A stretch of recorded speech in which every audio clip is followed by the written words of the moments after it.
Carol, do you want to quickly come in on that, please? Yeah, this is how we trying to suggest what's the, especially these so-called global corporates or companies, if they're trying to do business in your country or in states, whatever, and we do have much more influences of the unions in your country. So what we suggest is the immediate questions to these corporates is let them answer it. What's their positions? Next thing is about the any recognition agreement or collective agreements between the unions and them. It should put precisely these terms there. They need to ensure to protect their business partner, protect the human rights whenever their business partners are doing business in elsewhere. In particular, some very well-defined locations, for example, Hong Kong or any particular country or locations then we can name off.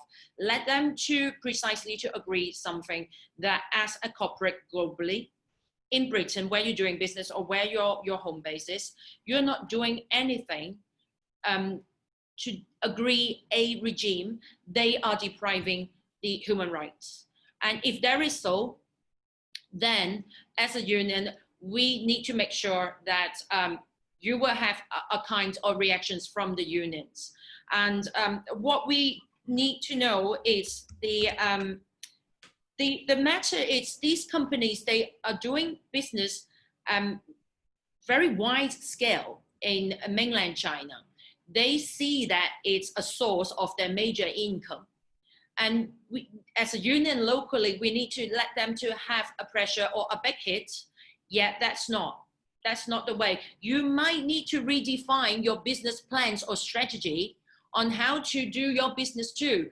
You can't keep telling the British people or American people, because I need major source of income from mainland China. That's right, I agree if they are a slavery kind of a factory there or killing people, ordinary people, ordinary workers, I still need to agree that because I need their money. They can't do things like that. So I think basically need to ask their questions precisely. How do they see this national security law and entire running of these really, I would say a very cruel regime, how they're running their states, in particular China, how they see it, they need to give a proper response to the union. So I think, and that's what we trying to push to outside Hong Kong and all our friends around the world. It's do not let these global companies to earn these kinds of blood money so easily, and let them to be responsible. They need to have we need to put pressure on, and they need to have a proper reply on that. And if not, further actions will be taken. I think it needs time to plan a precise program or action plan, what these corporates, if they are not responding, because I'm seeing the time now, we may not have enough time to talk through about the action plan, but suggesting it's, we have to focus on these particular corporates like HSBC and Standard Chartered. Perhaps if they try to make fundings elsewhere, we need to target to these funders as well.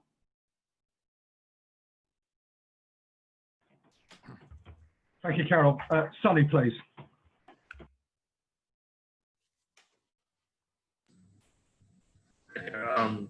I totally agree with what Carol has just mentioned about we should have a very particular plan to target on those companies like HSBC or whatsoever. I mean, whoever they cooperate with the regime, they should be targeted on.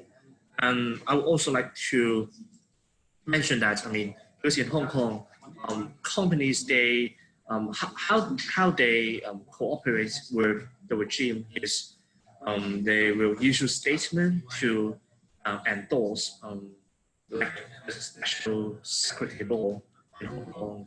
They will issue a statement, and they will maybe even join the petition launched by the pro-Beijing camp And you can see that almost all influential business companies, businessmen will join that petition. I mean, in order to maintain a good relationship with Beijing. And I think that that petition and that name is really useful for all of us to understand who is currently working with China, all the not just the HSBC, but maybe even other companies that we can connect their names, and we can hand in these names, these companies to other governments, and try to keep pressure on those companies by saying that if you join that kind of petition, actually you also betray, which also violate the interests of other governments of our Hong Kongers in our society.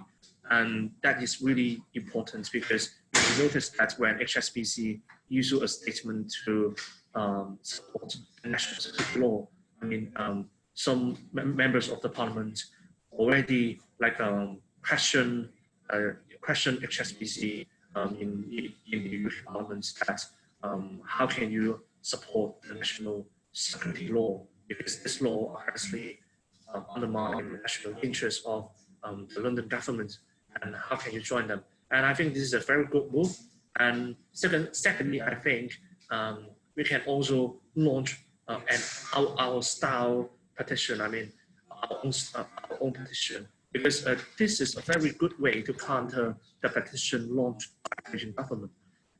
If we can have another petition that enterprises or companies, they can join that petition to oppose the national security law, or to oppose the authoritarian governance led by the Communist Party, and at least can also induce a very influential, create a very influential atmosphere across the globe, because there are still companies and there are still employers that they are there to challenge, question, and be skeptical about the Beijing government.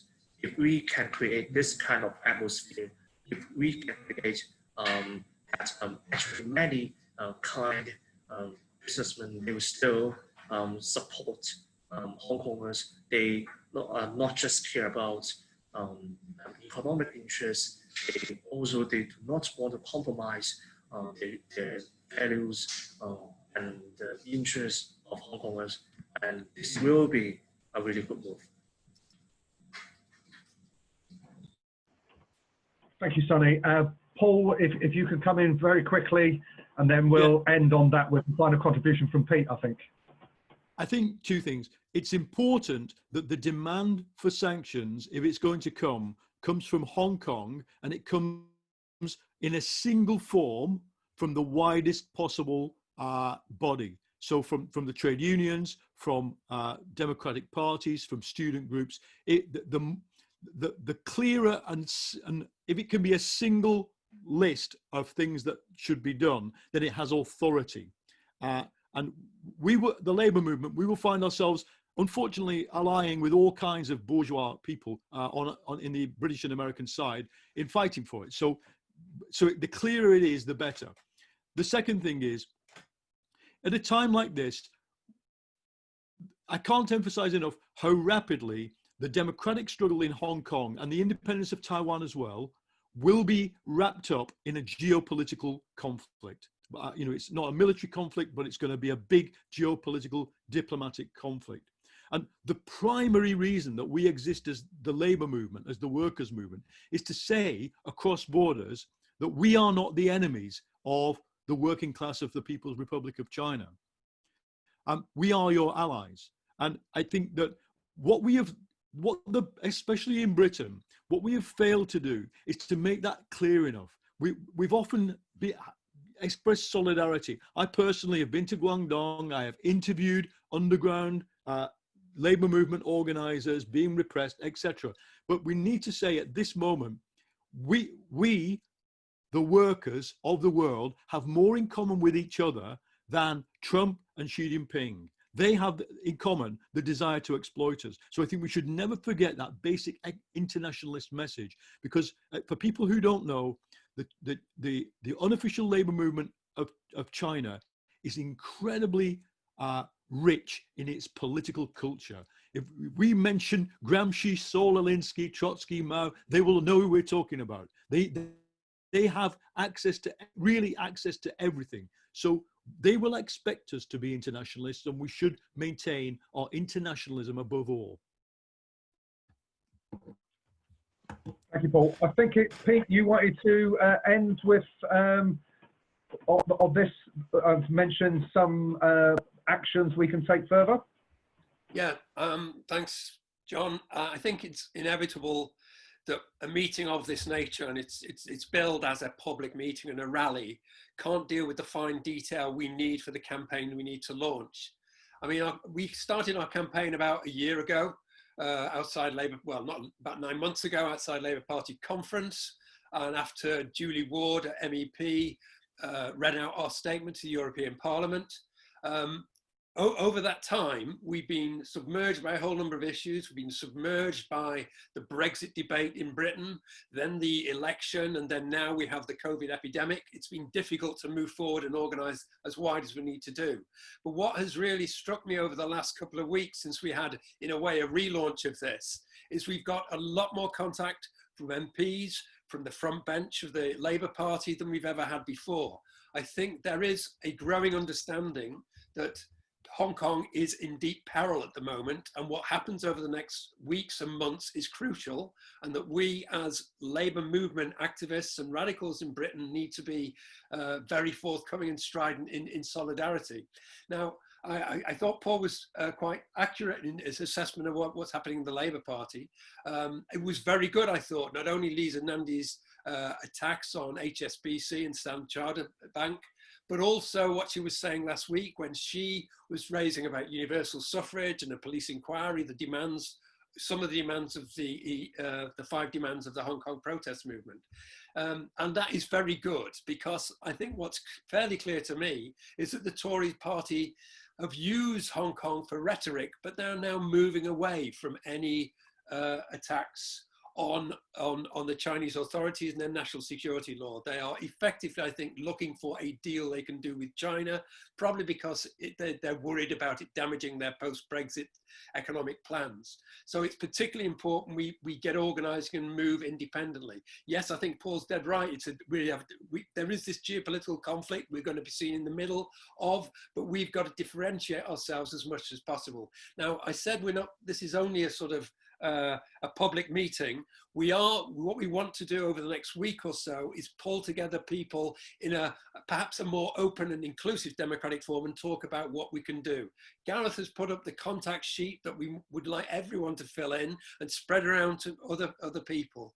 We're getting, as I say, indications that we have a growing number of MPs prepared to raise this issue in Parliament.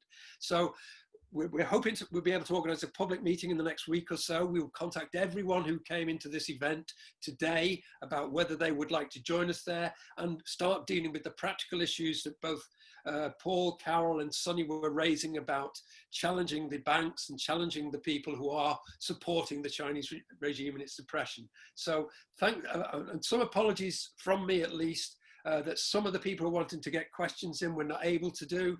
We were hoping that Rahima from the Uyghur Solidarity Campaign will be able to speak, and I think it'd be very important for us to link up that issue in a future meeting. So I think we've got a lot to do.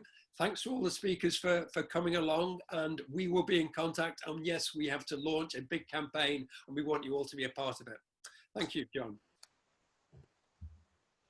Thanks so much. I know there's 1 or 2 further questions being posted on the chat room, but unfortunately we've run out of time. But this is not the end. This is just the beginning. Thanks so much, everybody. And thank you very much for our comrades from Hong Kong. Thank you. Thanks, everyone. I'm going to end the meeting now. See you all. Thank you. Bye-bye.